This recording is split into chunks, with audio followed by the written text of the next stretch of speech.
Hey all, இன்னைக்கு நம்ம வீட்ல என்ன லஞ்ச்னு பார்க்கலாமா? வாமா பார்க்கலாம். இன்னைக்கு சுட சுட சோறு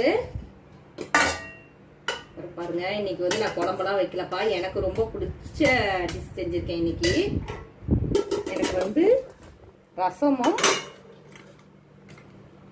நல்ல ரசத்தை சொல்லன்னு ஊற்றிக்கிறேன். மிளகு ரசம் வச்சிருக்கேன். இதில் கொஞ்சம் தூதுவளை போட்டும் வச்சிருக்கேன். தூதுவளை ரசம் வச்சிருக்கேன்.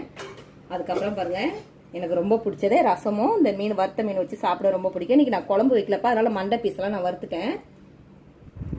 மீனை வாங்கி வறுத்தாச்சு. இன்னைக்கு ரசம் வச்சுட்டு குழம்பு வைக்கல. அதுக்கப்புறம் வந்து புடலங்காய் கூட்டு பண்ணியிருக்கேன். இதில் தேங்காய், தக்காளி, வெங்காயம், சோம்பு, சீரகம் எல்லாம் அரைச்சி மிக்சியில் அரைச்சி அப்படியே போட்டு பண்ணுறது. இது செம்மையாக இருக்கும். நல்லா காய் நிறைய சாப்பிடணும்ல, அதனால இதுதான்ப்பா இன்னைக்கு நான் சாப்பிட போகிறேன். தான் இன்னைக்கு நம்ம வீட்டு லஞ்சு. உங்க வீட்டுல என்ன லஞ்சுன்னு எங்களுக்கு கமெண்ட்ல சொல்லுங்க. நிறைய பேர் வந்து எங்க வீடியோ பாக்குறீங்க. எல்லாருமே சப்ஸ்கிரைப் பண்ணிக்கோங்க, லைக் பண்ணுங்கப்பா. இதுதான் இன்னைக்கு நம்ம வீட்டு லஞ்சு. உங்க வீட்டுல என்ன லஞ்சுன்னு எங்களுக்கு கமெண்ட்ல சொல்லுங்க. ஓகே, சாப்பிடலாமா?